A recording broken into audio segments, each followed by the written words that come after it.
From the SABC's Auckland Park studios, welcome to this week's Friday edition of The Watchdog. It's a special recorded edition of the show, the first of many last day of the week episodes where, during the course of this Freedom Month, we are going to be looking at the lived experiences of South African artists and sports personalities 28 years into democracy. And what better way to start this series than with singer-songwriter Simphiwe Dana. In a week, she's celebrating 20 years in the business with a 3-day performance at the Joburg Theatre. Thank you for coming through at such a busy time. Thank you so much for having me. Yes, you were 14 years of age when democracy dawned in 1994. Where were you and what were you doing? I was 14. I was doing Standard 7 in Solo. And I remember when, the elections, people drove in and there was so much business in the town. It was so bright. And there was just like all of this hope, like in the air. There was a hopefulness, like in the air, that it was the dawn of something new. Were you already a singer at the time, or were you introduced to music only later? I sang in the church choir, and I sang in the school choirs as well. I actually was, very much involved in music. Even at church, I would lead the big choir sometimes. Of course, you would only release your first album 10 years later. Yes, actually, exactly 10 years later, yes. Zandisile, which became an instant hit. Yes, it caught me by surprise. It was not expected at all, the reception. Did you feel like, it's only the beginning, or did you feel, I have now arrived?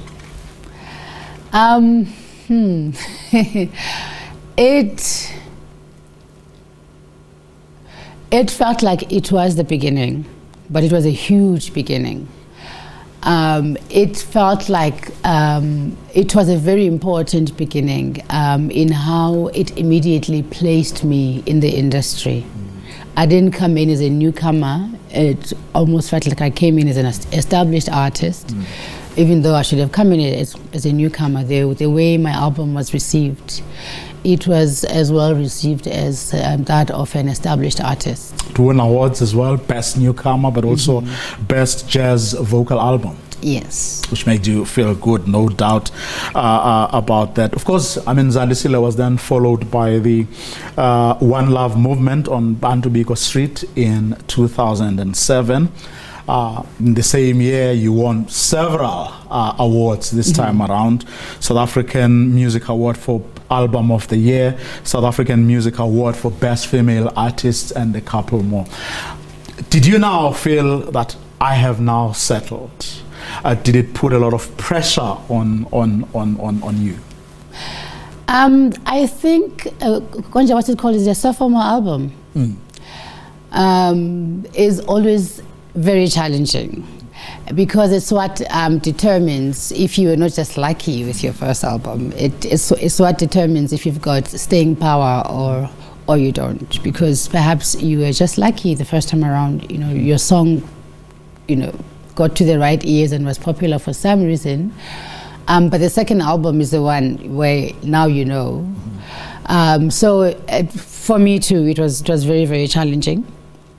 And that it won the number of awards that it did, and also the title of Best Female Artist. I would imagine then that speaks for itself. Of course, that too. The second album was followed by several others.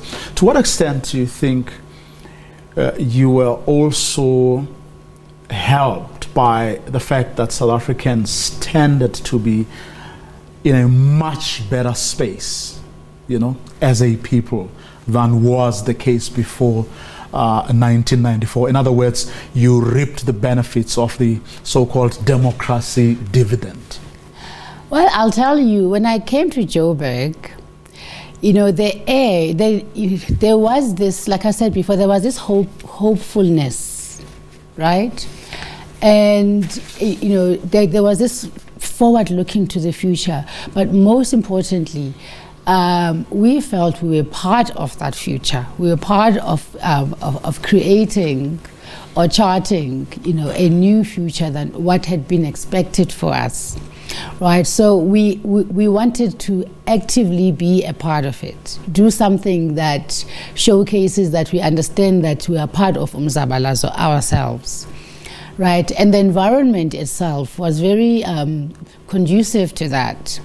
So it was then fertile grounds for creatives like myself. And therefore, yes, we did, artists like myself, artists of my generation, we did reap those benefits. People wanted to hear something new, something fresh that gave them hope for the future, that made them see what the future looks like. Did you kind of feel pressured to kind of play your part, even though, well, theoretically at least, we were free? Did you still feel that you still needed to play your part, you know, in that liberation struggle that no doubt continues to this day? Definitely, definitely. And I mean, like I said, I don't only speak for myself in this, and I'm saying that I don't because it was evident in the art that we produced that we felt we were a part of the change that must happen or that continues to happen. We felt the baton had been passed on to us, and we were proud to carry, you know, that baton. So yes. No, I mean that no doubt comes through. I mean, you've paid tribute to people like Stephen Biko, Winnie Madikizela Mandela, and you know that what you had in you to sort of, you know, carry the baton, as you say, comes through. I mean, songs like, you know, Marigana, yes. You know, I think attest to that. But did you sort of do you feel you revealed a lot about yourself subsequently in ways that you didn't do right at the beginning? In other words, you got into a more comfortable space where the real you could actually emerge. You know, actually, when you ask that question, I'm reminded that the One Love movement on Bantu Biko Street, the album, was my second one. And I was taken aback when I was made aware that perhaps because of the mention of Steve Biko, but I think it was more than that, the album was seen to be political, so therefore it had exposed my political ideology, etc., etc. And for me, I had felt like it was just like a natural progression. You know, if you look at my first album, it's about self-love, definitely. But if you understand self-love, it's very, very political. Mm-hmm. Any artist who speaks on self-love will eventually speak on other ills that plague society. But coming back to your question, yes, I do feel like I exposed a bit of myself. Was that deliberate, or did it just with regards to my politics? It was deliberate in that when it comes to my music, my art rather, my art is very honest. It's honest to a fault. So in that way, it was deliberate, but not in that it's something that I actively sought to do. Yes. What is your politics, though? Oh, my politics are human rights, basic human rights, and the intersections of that. And what is at the forefront right now is how we get equality in when it comes to the genders. Feminism, African feminism, because for me that is a very specific feminism. looking at the things that we lost in the fire, and looking at who we had framed ourselves as prior to colonialism, and who now we want to become moving forward without losing the essence of who we are. So African feminism is one of my politics that I'm passionate about. And education. I'm very much passionate about the education of the black child in particular. When you compose, when you perform, but even when you speak, you know, which you do a lot of, even if it's via Twitter or, you know, do you kind of set,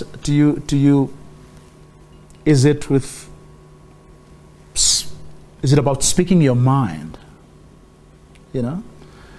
Or is it about going out of your way to instill in people what you think are the kinds of values that society, South Africa, needs right now? In other words, are you deliberate about going out to convince people or to make them see what you believe they need to see, or are you just yourself, and if someone gets inspired or loves what you are saying or what you are doing, then so be it? But that's not something you set out to do.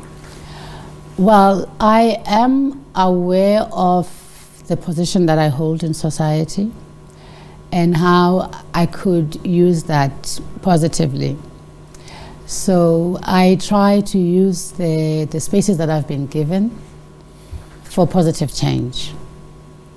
So in a way, when I do engage, especially when it comes to politics, it is deliberate, because I feel like if I speak, the possibility of change is high because of the position that I hold in society. So I try to use my influence in a positive way where I can. What about your own vulnerabilities? You know, because the more you do that, the more vulnerable you become to all manner of things, criticism, attacks, and that kind of thing. Does that matter to you?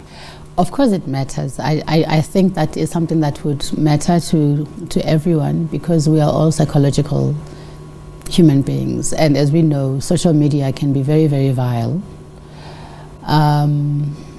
It's not something that anyone can do forever without their mental health being affected in one way or the other. Has there ever been a time when you felt, maybe, just maybe, with the benefit of hindsight, or when you get into trouble at times, that maybe you could have found a better way of earning a living? Well, I'm not a social commentator, so there's also that. I don't have to comment. And where I feel my mental health should come first, it should be prudent that, you know, I recognize that, and that goes for everyone. I mean, let's take a few of the things you've said or done fairly recently. You took to Twitter when everyone was talking about Lindiwe Sisulu and spoke about your own belief that South Africa, which I'm sure is most people's belief, deserves a woman as a president. But then you went on to say,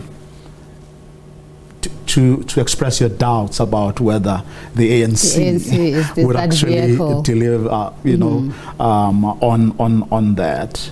Even the EFF, for that matter, you went on to say. Okay, I don't remember the EFF part. Like we can speak on that. I think a lot of us are very despondent with the leadership of the ANC. And some of us were very much invested in the ANC doing well. And you know, so as much as we understand that the ANC, maybe let me just speak for myself, so I don't speak in riddles. As much as I understand that the ANC still has the capacity to lead this country, which it does. The issue of maladministration, etc., you know, it has gotten to a point where we can't ignore it and think. We can't honestly still believe that the ANC has got the capacity to lead this country with all of those challenges that it can't seem to overcome itself. We understand that the ANC is still the most, I understand that like the ANC is still the most influential, but we can't run away from its flaws. Yes. The fact that we're disappointed at many things. Well, on the EFF, if I may quote something in part, you said, same like EFF, I don't see them having a female president in the near future. Well, the EFF politics are very much centered around the men in the EFF. I think that's very much apparent to everyone. They have not put forward a female leader from their own ranks. Perhaps it's a matter of time. They are young, but with their politics, with the way they structured their politics as very much forward-thinking, I would have expected that they, you know, in their top four, there would be a very strong woman. So, given that they are a young party and their politics should not follow those of the ANC, they should already have had a woman leader by now. Ramaphosa is the worst president. You tweeted last year. What had happened? Yes. I don't think that he is at the helm of the country. I feel like the country is in free fall. It has not felt like he's in control. So he's been at the helm since 2018, roundabout. And there was this huge expectation and hope for, like, you know, Tumamina. We all sang that song. We had hoped that after the havoc that was caused by President Zuma, he would come and clean up in how the country is run. We would feel like we have a working country. And yes, we had COVID, and that would have been a setback. I understand that. But I was still at the time, and in fact even now, I still am not quite happy with his leadership, given the challenges that he knew he had, and with the understanding that he had come in, you know, at a very, very hot seat rather. I still feel like there's no one at the helm. Over the past couple of years, you know, of living with the COVID pandemic, artists, yourself among them, raised a lot of issues regarding how the government has managed the pandemic broadly, but more specifically, how they have dealt or not dealt with the plight of artists. I think firstly, one of our biggest complaints as artists, as musicians actually, let me be more specific, is the issue of airplay. That then makes us more dependent than we should be. Especially, it became very clear now during this pandemic how vulnerable we are. The pandemic could have been beneficial for us when it comes to revenue in many ways, that we were cushioned against the losses from live performances. But the issue of airplay, which has been a bone of contention for many, many years for artists, meant that at a time when everyone was sitting at home and consuming content, and there was a lot of money to be made from that, our own institutions were making sure to enrich artists from outside than us here at home. That would have been one way for us to not be dependent and to not be, desolate now the way that we are. So that was one problem that I think government has been slacking on dealing with decisively. With all of these emergency measures that were made into law during this time, the plight of artists could also have been highlighted at this time, that, okay, since we are creating all of these emergency laws, we could play more local music during this time. Make sure that we play local music. I even had this idea that arts and culture, for instance, could have created arts and culture TV during that time, right? Where every night you have artists performing live on TV, being paid by arts and culture. And because that would have been like a very open process. Every artist could have had like a turn performing there. So there were interventions that government could have come up with, given all of the other shortcomings that we deal with regards to them. And then the issue of funding, the COVID funding, that was always going to be very, very contentious. Who gets funding and who doesn't, what is the criteria, et cetera, how much money there is available. That was always going to be contentious. I think government is failing to put in long-term measures, and primarily, for me, it's a matter of understanding the role of art in society and thus elevating as such.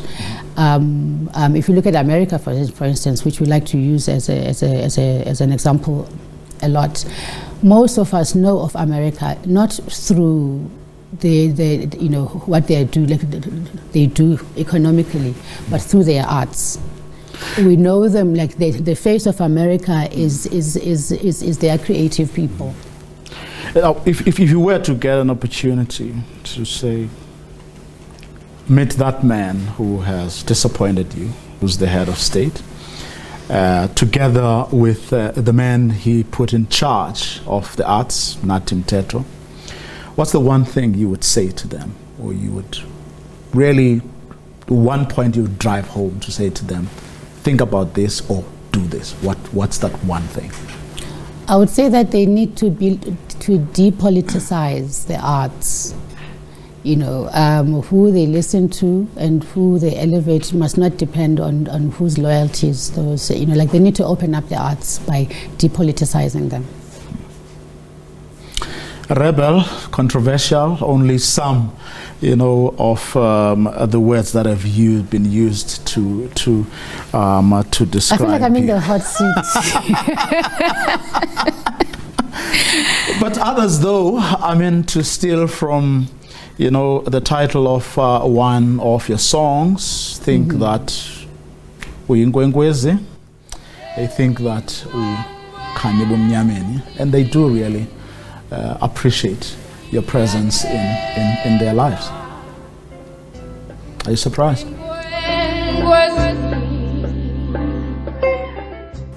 I always hope that I am playing the role that I came here to play through the work that I do, and my work is my music. So I always pray that I hit that one on the mark. And to those aspiring young South African, artists who still want to hang in there, who really want to give it their all, but somehow along the way find a lot of obstacles and challenges. Your message to them? It is a very precarious position to be an artist in South Africa. It is also the most fulfilling to be an artist anywhere in the world. With the special challenges that one will encounter in South Africa. I think for up-and-coming artists, with the way things are in South Africa right now, it is very important to have a global outlook more than looking at trends. Having an honest approach to your own creativity, and also looking at your career from a global perspective. I think that is something that will be very helpful for up-and-coming artists right now. Simphiwe Dana, thank you very much for gracing us with your presence this evening. Thank you so much. Thank you for having me. Up next, we look at the struggles South African artists have had to face over the past 28 years, though those they've been able to overcome and those that they are still battling with. Don't go away. Never, never, and never again shall it be that this beautiful land will again experience the oppression of one by another. The sun shall never set on so glorious a human achievement.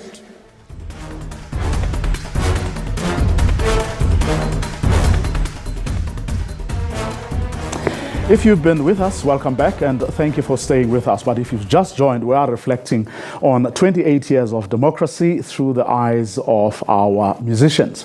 It's an open secret that many of them have been going through a lot. And tonight, we'll be taking you through some of their challenges, which the COVID-19 pandemic only made worse. How can we correct some of those wrongs? Is also how or what I would like my guests for this segment to also look into. So please welcome Sibongile Mngoma and Didi Luzipo, both accomplished recording artists and performers, but who also dedicate their time to the struggle for a better life for our country's musicians. Hello to both of you, and thank you so much for being part of this conversation. Have we done enough to honor the dream of a better country for all of us, including, of course, musicians? You know, for us to honor those who have gone before us, we would need to honor the ones that live. If you can't take care of the home now, you can't expect to take care of what has gone before. You will never be able to respect heritage if you can't even take care of the present, the ones that are here now. And so to that end, I would say we haven't even started scratching the surface, because our children are still struggling, and the practicing musicians, artists, creatives right now are struggling. And so how are we then going to look after heritage if we can't even look after the ones that are living right now? Didi, why are musicians struggling? I guess there's a number of things for you. First of all, there's a broken system from the very top that needs to be bulldozed. And this is not necessarily caused by musicians. This is caused by the system that was created by those who thought that they're making things better for the creative industry. And that system needs to then break down. Once that system is bulldozed, it'll make things so much better for the creative industry. A typical example, of this is the Copyright Amendment Bill, which currently is designed to not protect the creative industry. Currently, the creative industry, the music fraternity in its entirety, is fighting tooth and nail, day in, day out, to amend this bill, because it is not designed to protect us. This then gives you a clear indication that the rotten system is from the very top. And this is why now musicians currently in this time are struggling. And the struggle is ongoing. It's not a struggle that's today and yesterday. It's an ongoing struggle. I can tell you that in the next 5 years, we may still just have the same problem because of one rotten system. The biggest concern for me whenever I go into these offices is the lack of communication. And not just communication, but effective communication, because communication is a two-way street. So when you're saying there are funds that are meant to service an industry that has been on its knees for 2.5 years, then you have to be able to say to the industry itself, where do these funds need to go? and how should they be spent. But the department doesn't work like that. They have a top-down system that is based on the apartheid system of treating us like children, where they literally don't think that we can think. So they feel that they have to spoon feed us everything, and they have to treat us like brainless people who do not have any ideas of how our things should be managed. So whenever you speak to them, then they will say, we will give you a presentation of what we've done. And that's not what we are looking for. We're not looking for presentations. We are looking for them to hear us give them presentation. It should be the opposite. We're not looking for their presentations.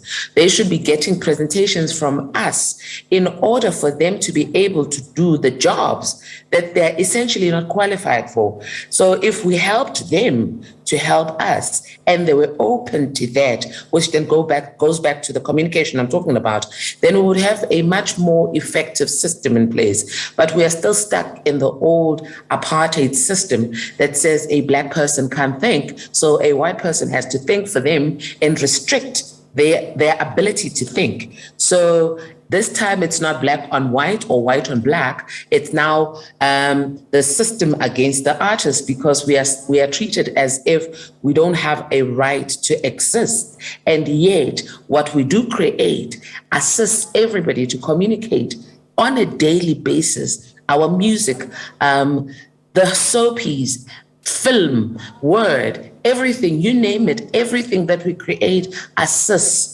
communication with the greater populace of this country. And yet what we create is not being paid for. Didi just spoke about the Copyright Amendment Act. You think of it in these terms. Artists get paid per session or appearance or whatever. Now, with the Copyright Amendment Bill, that also takes care of future earnings, because now there are repeats. And music is perpetually played on radio. How then do you pay people who have put in so much heart and work into all of that creativity, and they're still not making money out of it? And then we are proud to say our artists are dying as paupers, but we're not making sure that they don't. You're mentioning artists, dying as paupers, which has been a perennial problem. But what outside of the Copyright Act, Swongile, as well, of course, as the way you've described how they relate, to others. What are the other attendant problems that you guys have to deal with on a daily basis? Sure. Yeah, it's such a lot.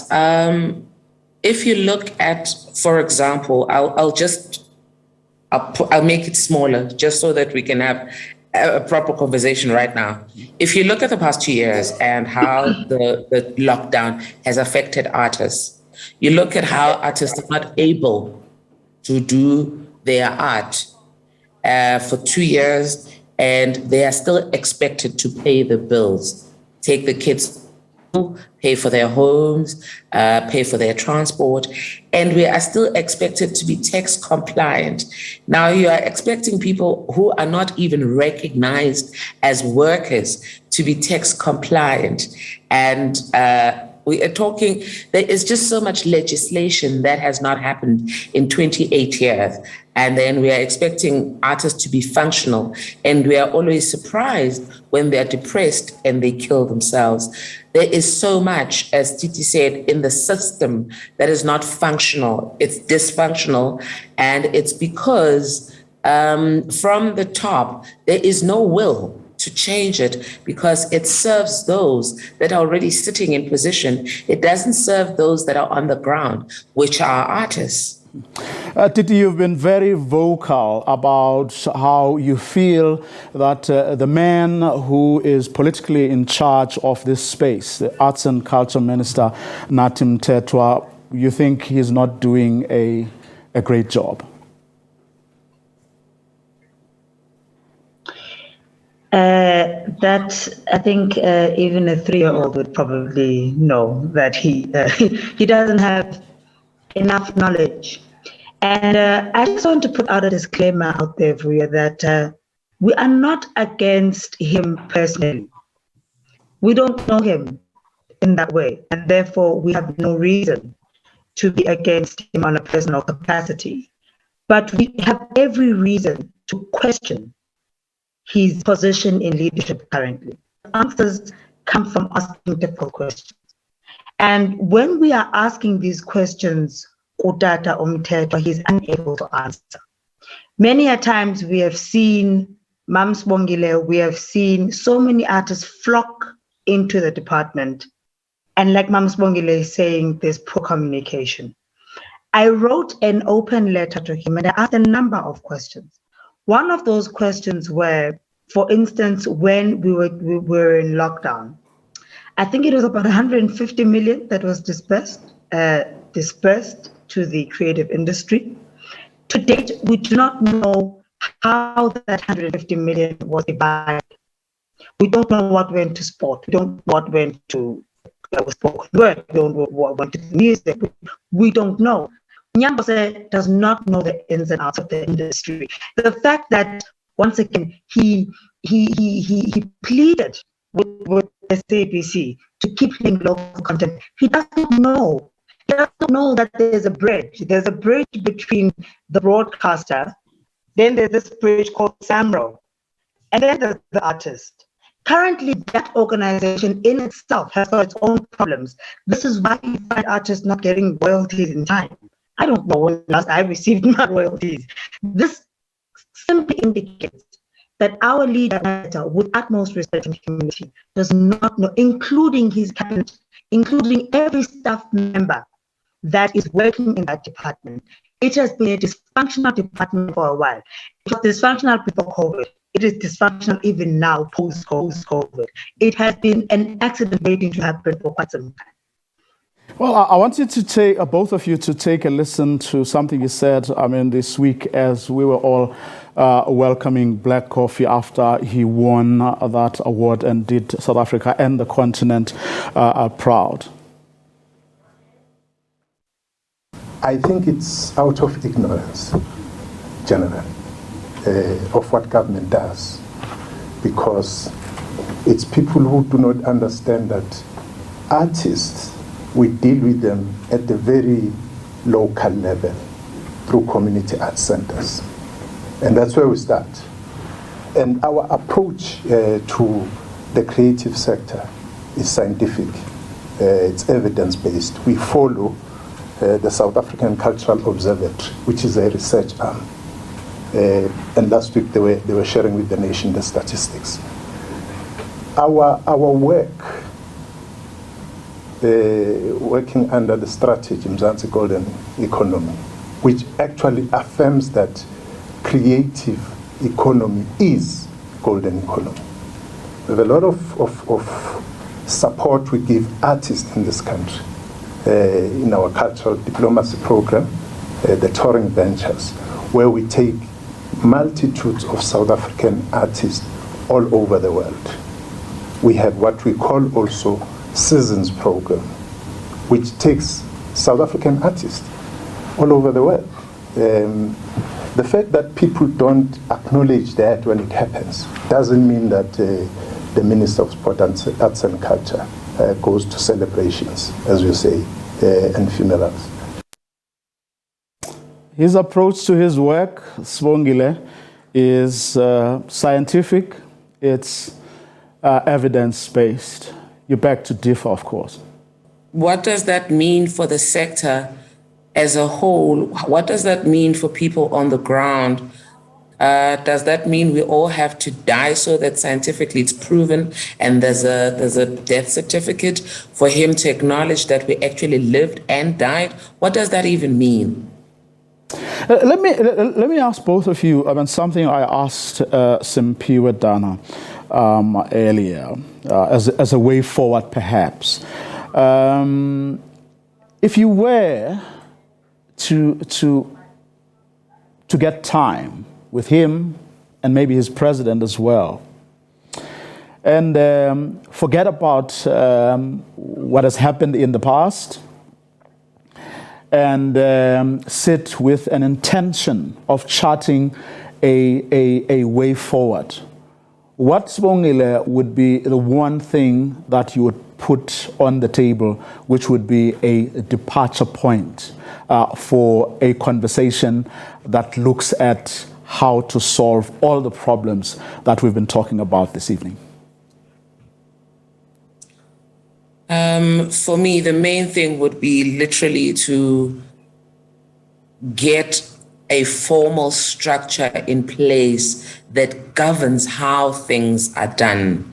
You cannot have people showing up for work day in, day out, and they don't know what their mandate is.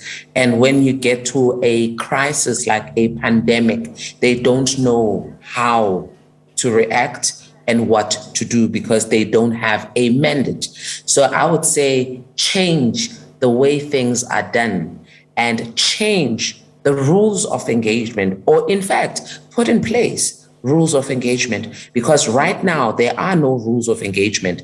That's why it's a thumbsuck how we deal with the issues of disbursement of funds. So I would say first and foremost, let's be formal and look at how we engage and how we literally function in a functional way, because all of this is very dysfunctional. So the president would have to make some hard decisions about how things are done.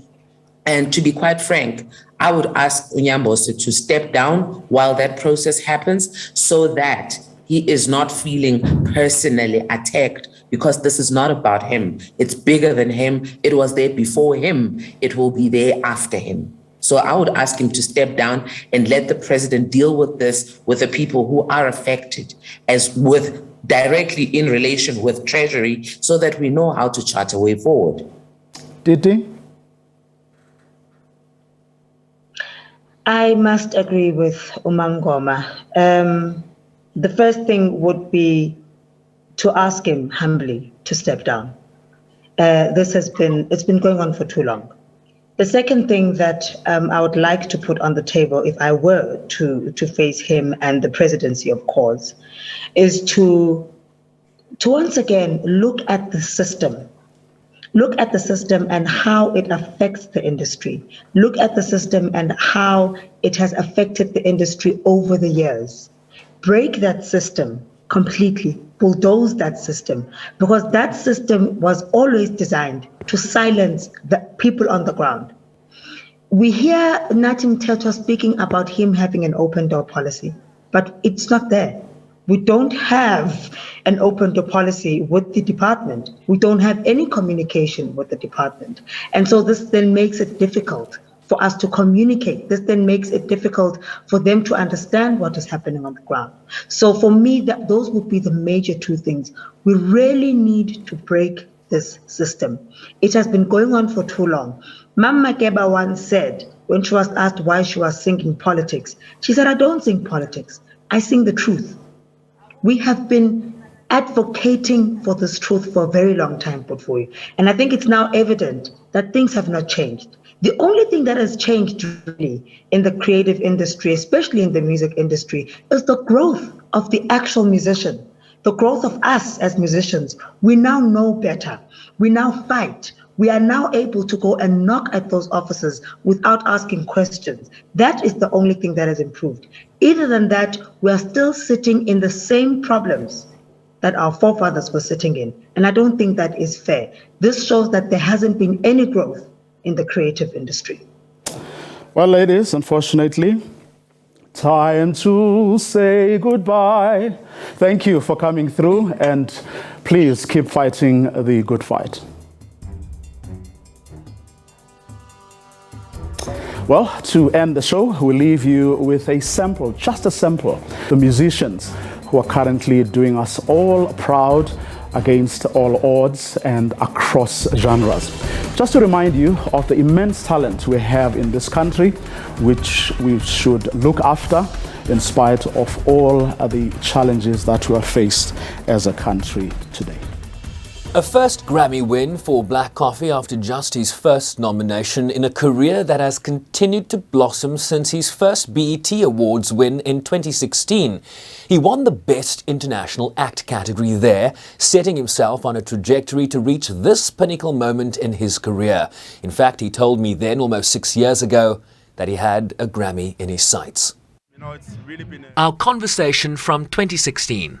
What changes for Black Coffee now that you've won a BET award? Of course, it is historic because you're the first South African to do that. How does your life change now? We won a Grammy now. It means it's more of it's more of a validation. You know, it's more of like, okay, you're on it, because it's been a dream and a goal from the beginning, like to get here. You know, so it means we're going there, we're getting there.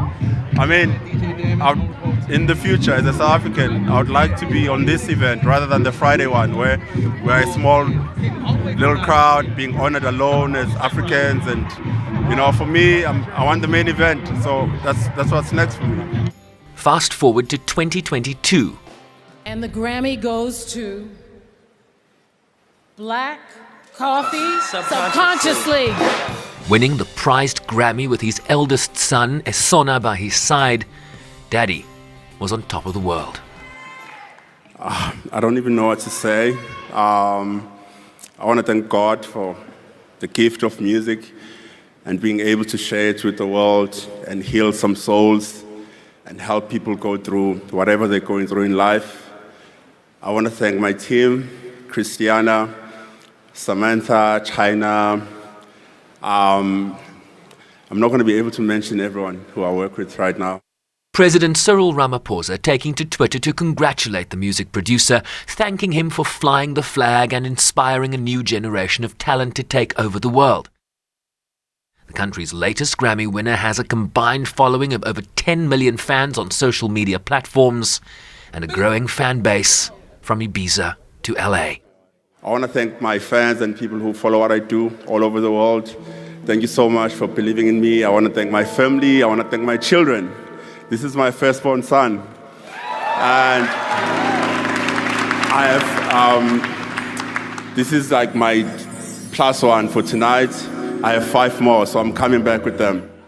He says his work was quite intentional as he continues to inspire a generation of young Africans, not necessarily only in music.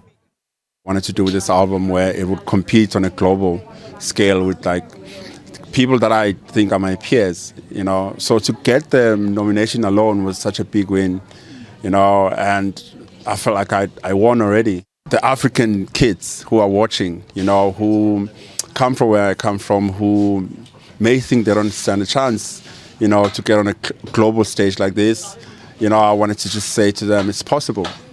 You know, the award is not just for me, it's just to show them. And this is not about music alone. This is about anything that they may want to do, you know. This Grammy for me is a symbol of that it's really, really possible to get here. On a night where the Rainbow Nation's flag shone brightly in LA, South African flautist, former Grammy winner and 3-time nominee Wouter Kellerman missing out after being nominated in the Best New Age Album category for his album Pangaea. With the ever-high-flying Trevor Noah hosting Sunday's awards show, while Joburg-based fashion designer Skinny's Boo got his brand of socks included in the Grammys goodie bag, handed out to all nominees, awards presenters and performers. Mzansi for show.